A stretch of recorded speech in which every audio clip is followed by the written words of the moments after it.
अब वक्त है हमारे चुनाव स्पेशल शो 2024 का अंकगणित का और आज का नंबर है 122। ये नंबर उत्तर प्रदेश और पश्चिम बंगाल की लोकसभा सीटों का है, जहां बीजेपी ने अब की बार 100% स्ट्राइक रेट का लक्ष्य तय किया है। इसे हासिल करने की कोशिश में खुद नरेंद्र मोदी युद्ध स्तर पर जुटे हैं। प्रधानमंत्री पश्चिम बंगाल में एक हफ्ते के अंदर तीसरी बार चुनावी रैली करने वाले हैं। 6 मार्च को होने वाली रैली सबसे खास है क्योंकि इस रैली में मोदी संदेश खाली की पीड़ित महिलाओं से मुलाकात कर सकते हैं और ऐसे में सवाल यह है कि क्या संदेश खाली का मुद्दा 2024 के चुनाव में अंकगणित बदलने वाला साबित होगा।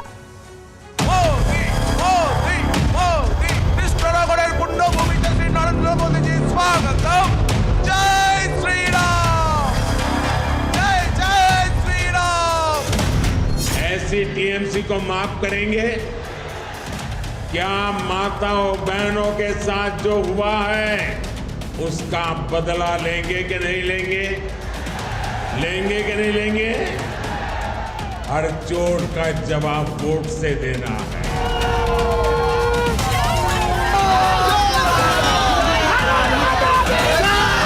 कांग्रेस के राष्ट्रीय अध्यक्ष कहते हैं अरे छोड़ो, बंगाल में तो ये सब कुछ चलता रहता है। क्या ये बंगाल का अपमान है कि नहीं है?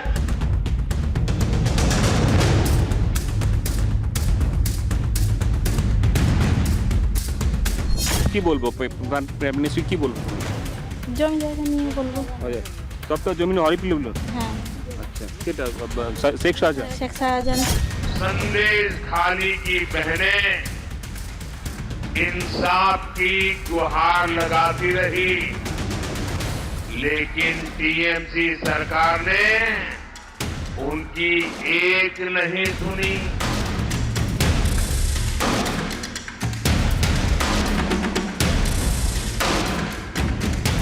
हम लोग ग्रामवासी के साथ बातचीत कर रहे हैं।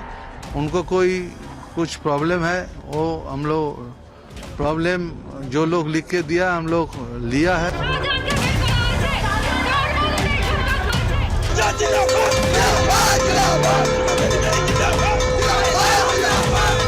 ये पूरब का मूड दिखाता है। अब की बार 400 पार, अब की बार, अब की बार, अब की बार।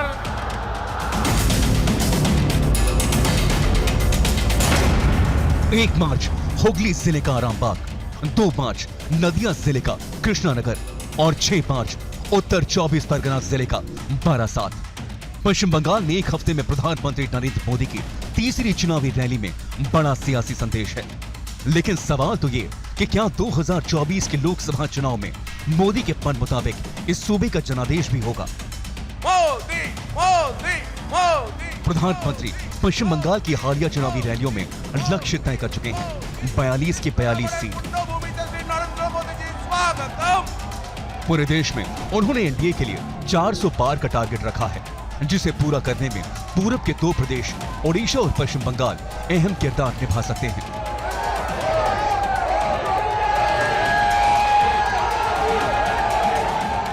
उत्तर 24 परगना जिले के बारासात में चुनावी रैली से राज्य की राजधानी में विकास परियोजनाओं के शिलान्यास और शुभारंभ के लिए वो कोलकाता पहुंच चुके हैं।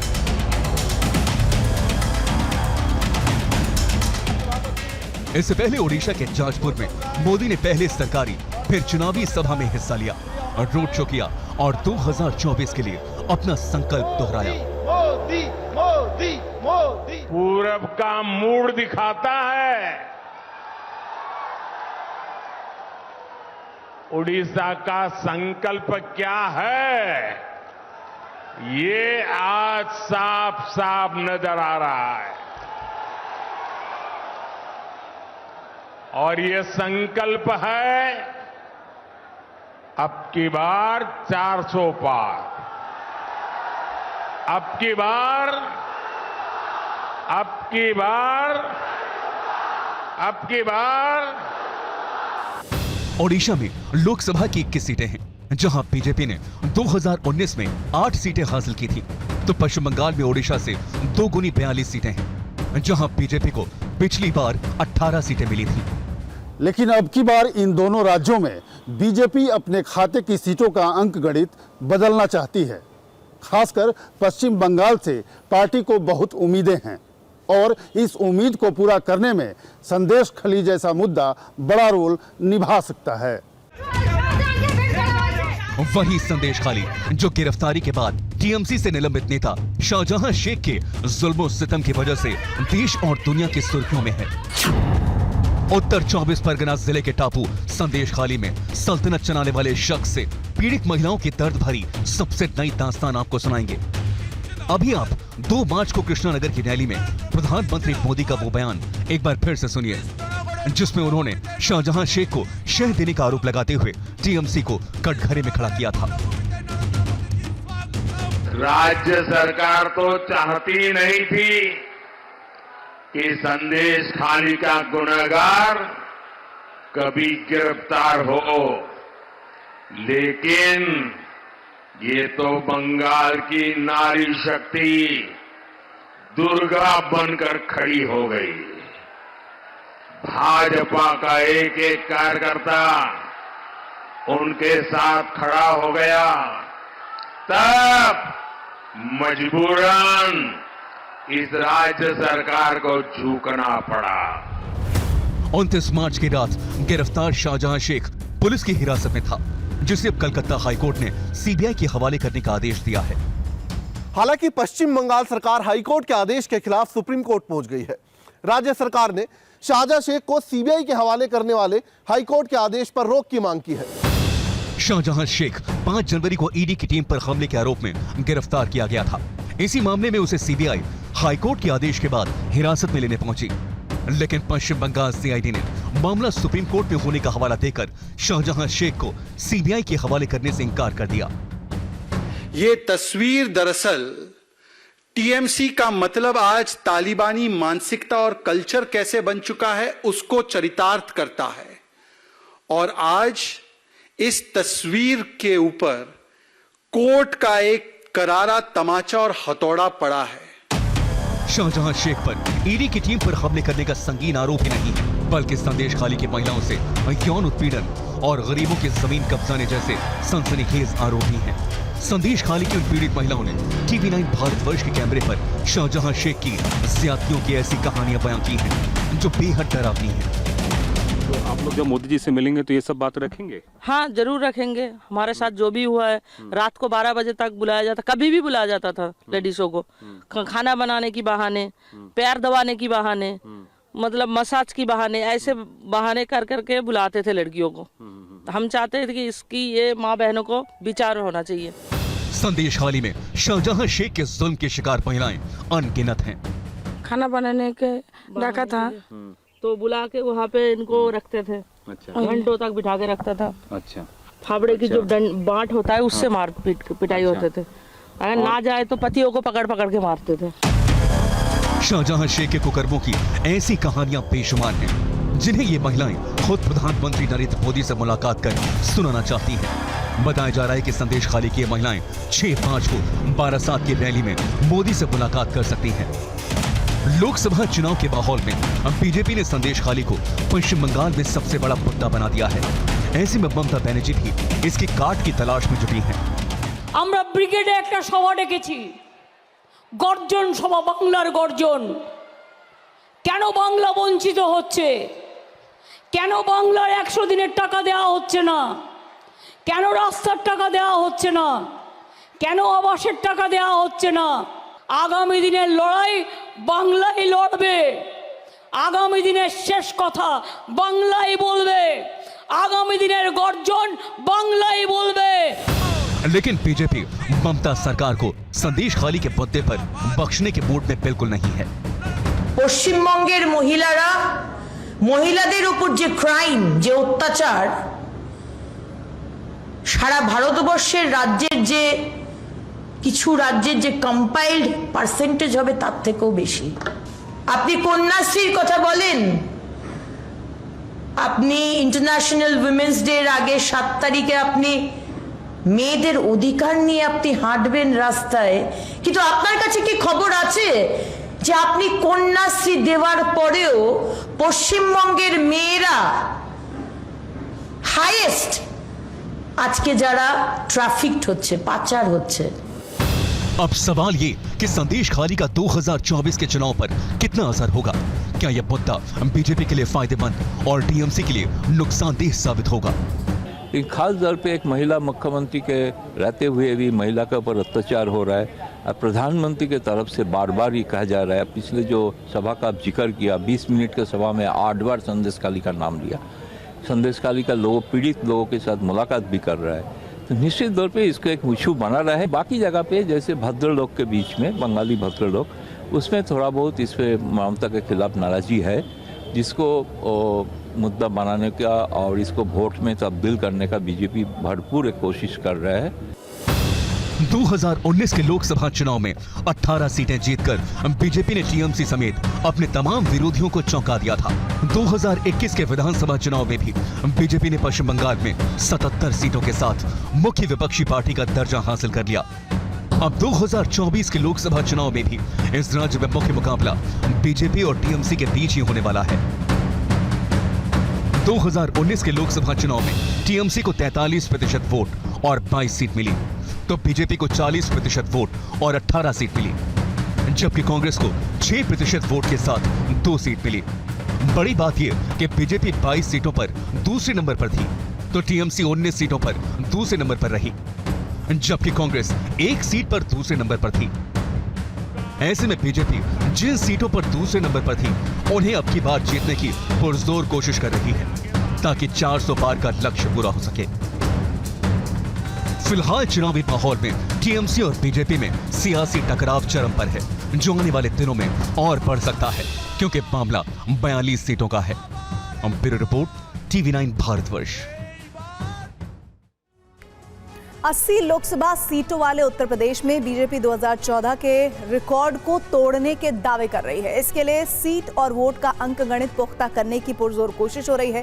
हालांकि समाजवादी पार्टी और कांग्रेस गठबंधन यूपी में बीजेपी को 80 सीटों पर हराने का नारा दे रहा है।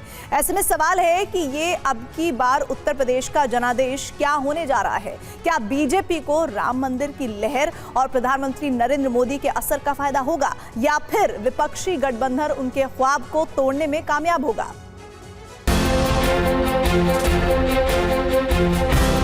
मैं ओम प्रकाश राजभर, मुख्यमंत्री जी के नेतृत्व में 7 साल में एक भी दंगे नहीं हुए।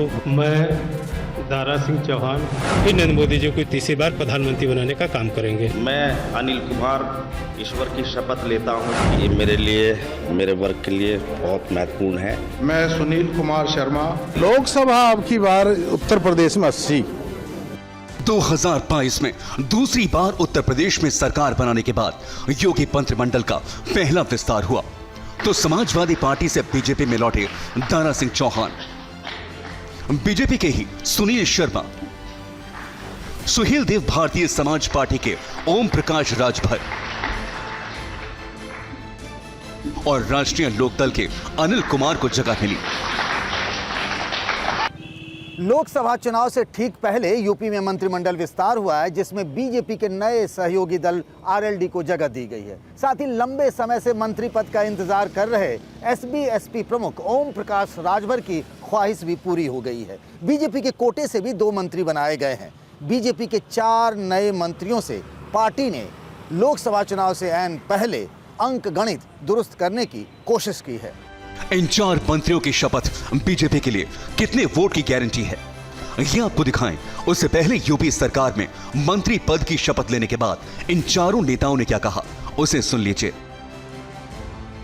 जो भी योजनाएं सरकार की हैं, उन गरीब कमजोर के यहाँ तक पहुँचाने का काम करेंगे। इस भरोसे के साथ मुझे आज इस मुकाम तक पहुंचाया है पार्टी ने, संगठन के लोगों ने, हाईकमान ने। निश्चित रूप से ईमानदारी से उस पर खरा उतरने का पूरा प्रयास करूंगा और जो भी जिम्मेदारी मिलेगी उस जिम्मेदारी को ईमानदारी निष्ठा से निभाने का काम करेंगे। मुख्यमंत्री जी ने, पार्टी ने मुझे जिम्मेदारी दी है, उसका निर्वाह पूरी जिम्मेदारी के साथ ही होगा। क्या यह लक्ष्य पूरा हो पाएगा, इसे लेकर यूपी की चुनावी राजनीति के जानकार क्या कहते हैं, आपको दिखाएंगे। अभी आप जिन नेताओं को यूपी के मंत्रिमंडल विस्तार में मंत्री बनने का मौका मिला है, उनकी जाति का अंक गणित देखिए। एसबीएसपी के अध्यक्ष ओम प्रकाश राजभर की जाति राजभर है। पूरे राज्य में इस जाति की आबादी 3 से 4% है, जो पूर्वांचल में केंद्रित है। पूर्वी उत्तर प्रदेश के 18 जिलों की 90 विधानसभा सीटों में से लगभग 25 से 30 विधानसभा सीटों पर यह आबादी जीत हार तय करती है।